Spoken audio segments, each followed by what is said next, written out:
Hello everyone. Exercise 14.2। अब करते हैं इस एक्सरसाइज का most important question number 5। Factorise the following expression. देखिए यहाँ पर भी हमें फैक्टराइज ही करना है।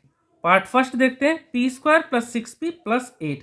हम इस तरह के क्वेश्चन को कैसे करते हैं, जो स्क्वायर वाला जो वेरिएबल होता है उसका कोफिशिएंट, जैसे कि यहाँ पर है कोफिशिएंट 1 छुपा हुआ है, तो 1 और 8 जो लास्ट टर्म है उनको मल्टीप्लाई करते हैं। जैसे यहाँ पर 1 है और 8 है, तो 1 और 8 को मल्टीप्लाई करेंगे तो कितना आएगा, देखिए 8।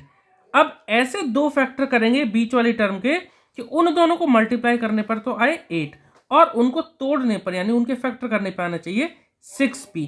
तो दो नंबर हमें चाहिए, यानी कि दो टर्म हमें यहाँ चाहिए। तो देखो क्या करेंगे, पी स्क्वायर को तो हमें ऐसे ही लिखना है और लास्ट टर्म इसको ऐसे ही रहने देना है, बीच वाली टर्म को हमें तोड़ना है। 6p को अगर आप लिखते हैं 4p plus 2p, 4p plus 2p। देखो 4 प्लस 2 कितना हो जाएगा, 6 हो जाएगा, और 4 इंटू 2 कितना हो जाएगा, 8 ही आएगा। ठीक है, अब देखिए, अब हमें यहाँ पेयर बना लेते हैं। ये पेयर बन गया, एक पेयर ये बन गया, इनसे कॉमन ले लेते हैं।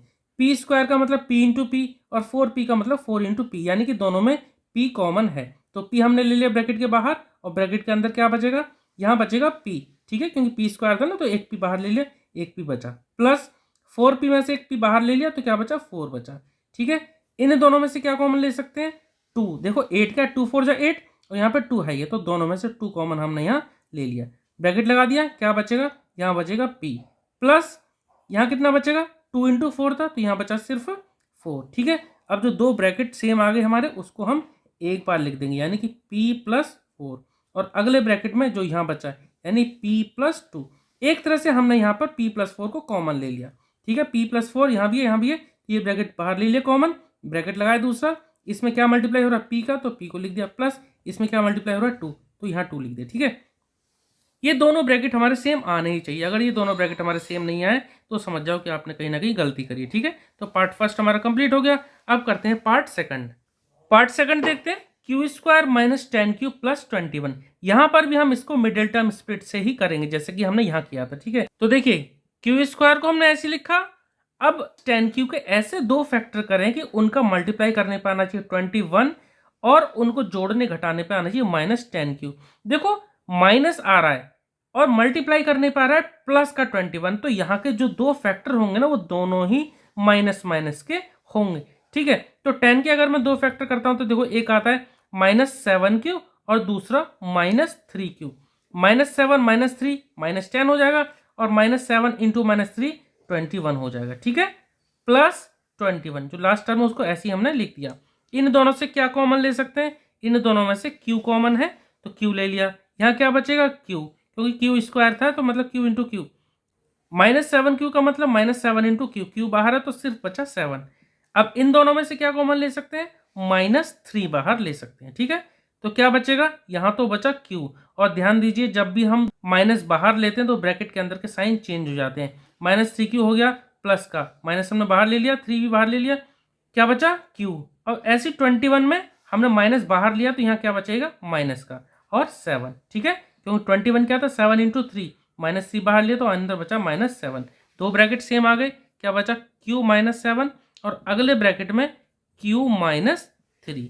ठीक है, जो दो ब्रैकेट सेम है एक बार लिखा, और जो यहाँ बचा उसको एक ब्रैकेट में लिख दिया। ठीक है, तो पार्ट सेकंड हो गया कंप्लीट। पार्ट थर्ड करेंगे।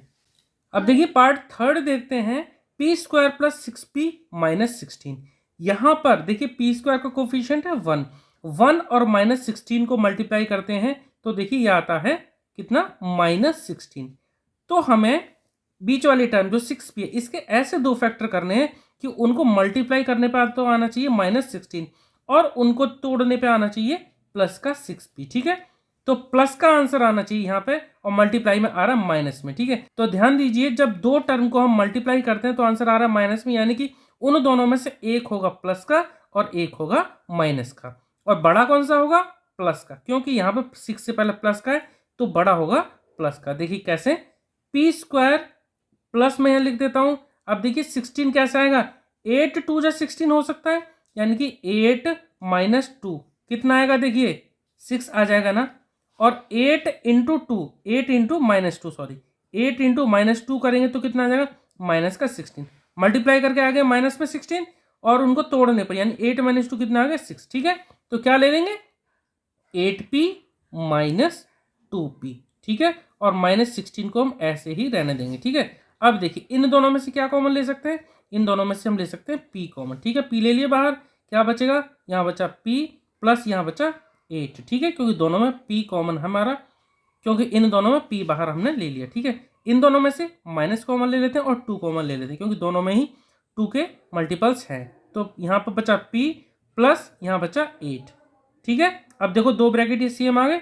अब जो दो ब्रैकेट सेम आ जाए उनको हम एक बार लिख देते हैं, और जो यहाँ बचता है उसको हम एक बार लिख देते हैं, यानी कि p - 2। ठीक, इस तरह से पार्ट 3 हमारा कंप्लीट हो गया। ठीक है, तो क्वेश्चन नंबर 5 हमारा कंप्लीट हो गया। आई होप कि आपको समझ में आया होगा। Okay, thank you.